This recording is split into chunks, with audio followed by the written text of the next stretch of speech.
Welcome back. It is Tasty Thursday. We're heading out just a bit west. A one-of-a-kind restaurant in the Austin area, Tony C's in the Galleria in the Hill Country, is here with us today.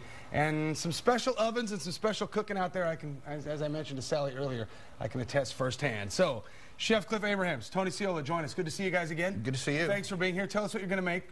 We have a new sandwich on our menu. It's an Italian beef sandwich, also known as the Chicago hot beef sandwich. Yeah. And I brought the components. It's kind of a little tricky, but some stuff to make here. We got a top round here. That's what we start out with. Right. And we're going to go ahead and dredge that with some seasonings. We start out with some kosher salt, some cracked black pepper. You want to make sure you get plenty on the get it top in there and too, bottom. Get it all over there.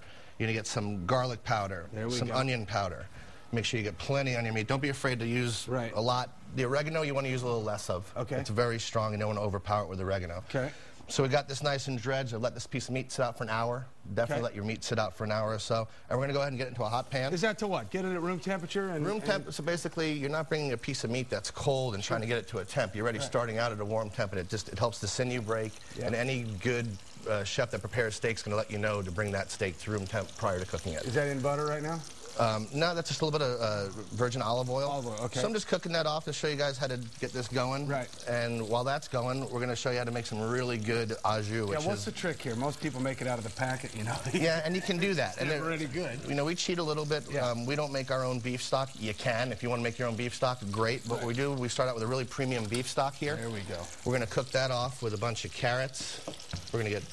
You can follow your recipe. I'm just kind of winging it here right now. But there's some carrots. There's some celery going in there. We're going to get some Worcestershire. We're going to get some table red wine in there. We're going to get a nice amount of cracked black pepper. There we go. Some black pepper, some garlic cloves. Don't be afraid. Put as much as you want. Safe to say everything out there is fresh too, isn't it? I mean, you guys really go on fresh ingredients. Freshness is key. If it's not fresh, we don't serve it. We have very, very small batches. A lot of bay leaves. Lots of garlic. There's bay leaves. And, of course, you can't win the race without some onions there. The kitchen sink is and that's basically it. You're going to cook. I also put sugar in this as well. I forgot to bring that, but that's a good one to put in here as well. You can put in kitchen bouquet, different things you like to use at home.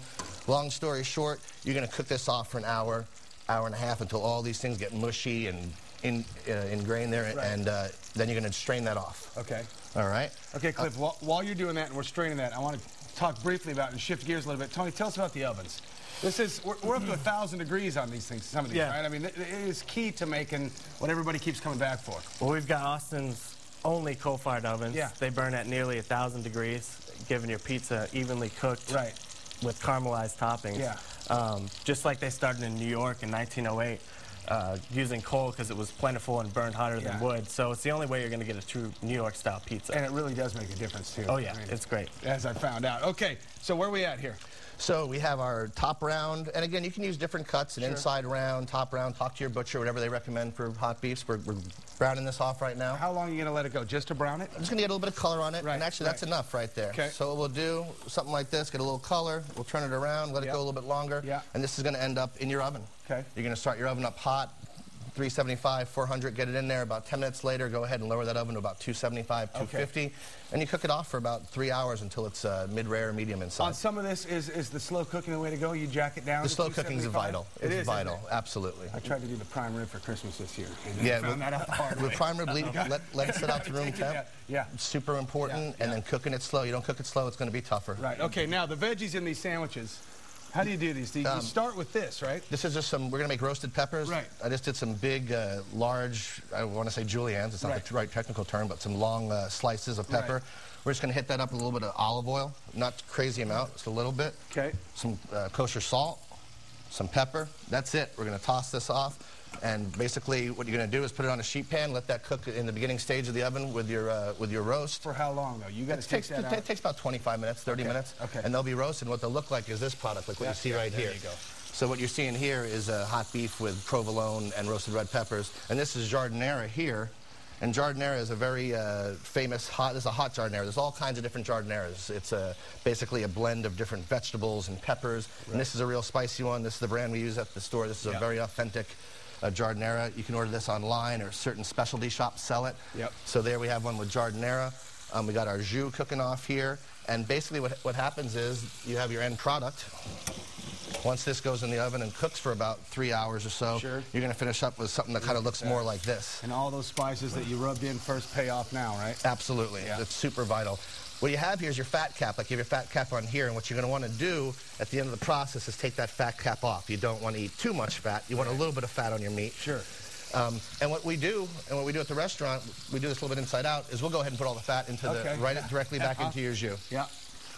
And at that stage, we obviously use a professional slicer at the restaurant. But at home, just get yourself a sharp carving knife. You're our professional slicer and today. Take your meat, and what you want to do is you want to find your grain, and you want to go across the grain. You go across the grain? Always cross grain. You want to go as thin as possible. It's kind of a pain in the butt, but you can do this at home. Sure.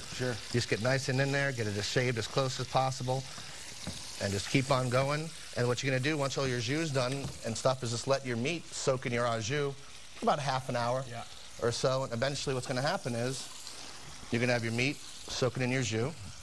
Pardon me, allergies. Everything comes together, right? Everything comes together. You got some nice crusty bread here. Don't use cheap bread for this. Don't use soft bread. No. We use, this is a special product we get in. It has a nice crust to it. Has some fervor to it. You can also use baguette bread. We've soaked our meat in our jus. We're going to take our sandwich and our delicious, look at that shaved meat. It's awesome. And this is selling off the shelves. We just put this on the menu, and it's just, we can't keep up with them. Really?